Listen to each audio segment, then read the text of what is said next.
Plan Colombia. During the 1990s, the FARC's military strength increased dramatically. At the end of the 80s, the FARC had an estimated 3,500 fighters. By the end of the 90s, it was estimated to have 16,000 to 18,000 fighters. In large part because it could increase its funding by taxing coca growers and drug operations in the territory it controls in southern Colombia.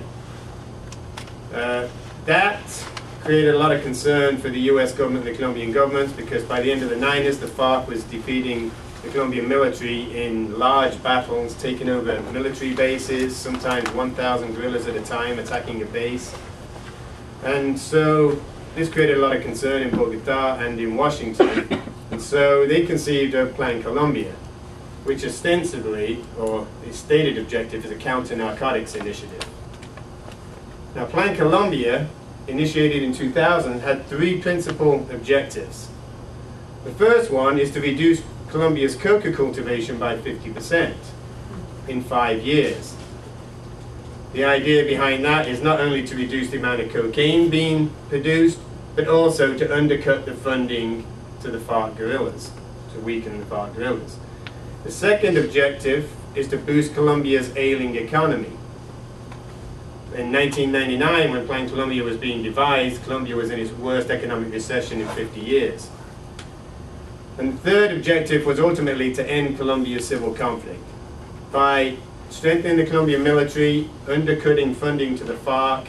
The idea was within 5 years to put the FARC in a position where it would negotiate from a position of weakness, and ultimately they would achieve peace. Those are the three stated objectives.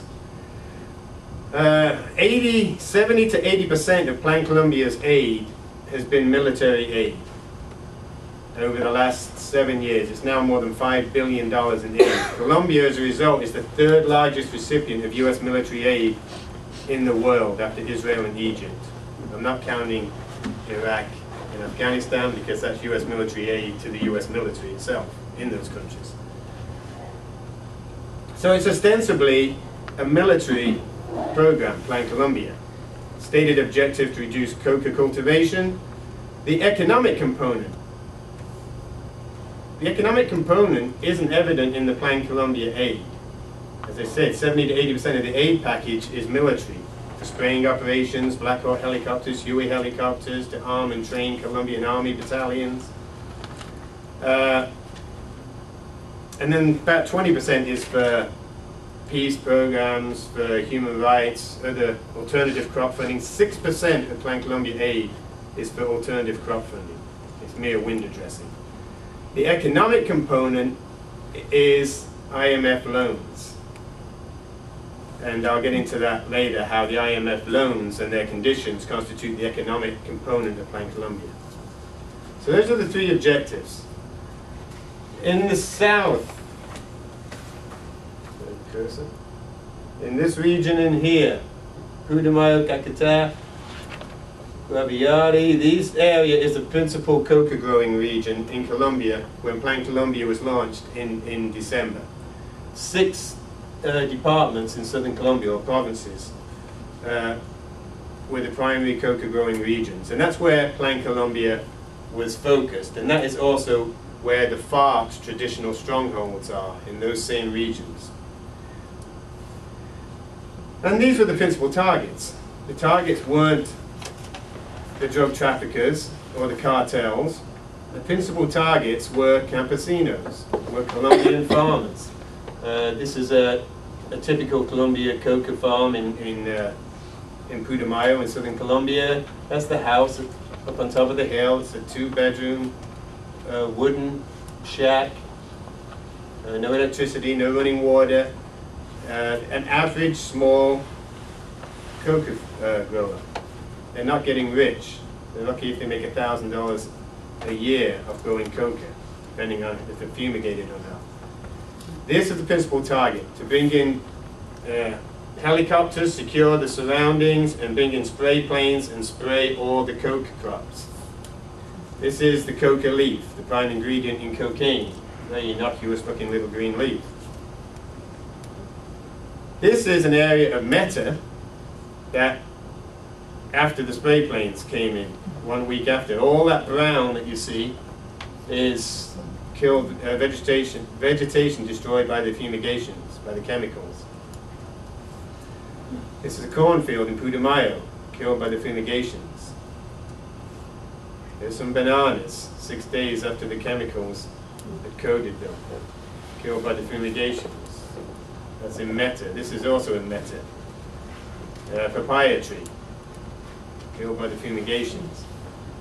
Now, there's a huge difference in the way fumigations are conducted in Colombia than they are in the United States. The State Department loves to say that glyphosate, or Roundup, is the most commonly used herbicide in the world, and that's true, and it's used in the United States.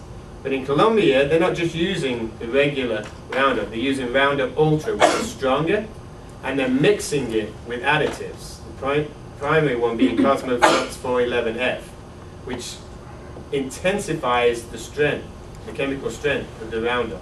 The objective of an additive like Cosmoflux is that you can use less of the glyphosate, add Cosmoflux to it to get the same strength as a full dose. In other words, it's a way to conserve on how much glyphosate you use. In Colombia, they're using 5 times the recommended dose of Roundup Ultra and then adding Cosmoflux to it. So it's a super intensive chemical mix that has never been tested for use or never been used in the United States. And that is one of the reasons it's so devastating to the food crops, because when they spray, it doesn't just kill coca, it kills all the small and medium-sized vegetation. And most coca growers also are subsistence farmers. Coca is the additional disposable income that supplements their subsistence crops, food crops. So when the spray planes come in, they destroy not only the coca but all the food crops.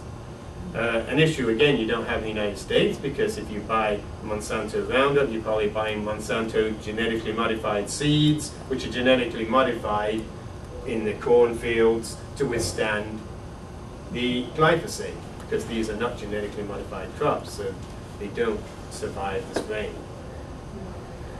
So that's the counter-narcotic strategy in Plan Colombia. The economic component, I said, was the IMF. Well, if we look at IMF loans to Colombia, we see how interconnected Plan Colombia and the IMF loans are. December 1999, Colombia signed its first ever IMF loan agreement for $2.7 billion. First time ever Colombia had been forced to turn to the IMF because of its economic recession. Does anyone know the date that Clinton announced Plan Colombia? January 2000, 1 month later.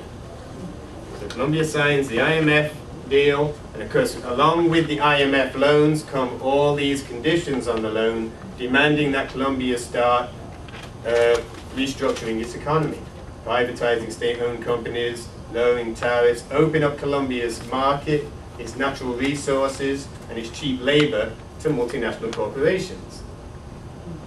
So this is the economic component of Plan Colombia. January 2003, Colombia signs another IMF loan for $2.1 billion. In April 2005, another one for $613 million. I want you to note those dates: December 99, January 2003, April 2005. So we're going to come back to those. Because what I'm going to focus on today is oil.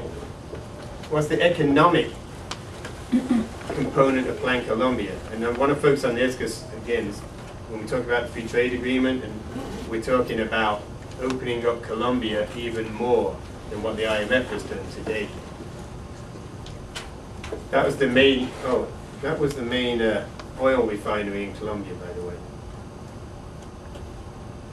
Find it again? Yeah. That statue in front of it is the oil Christ. It's a black Christ statue safeguarding the oil.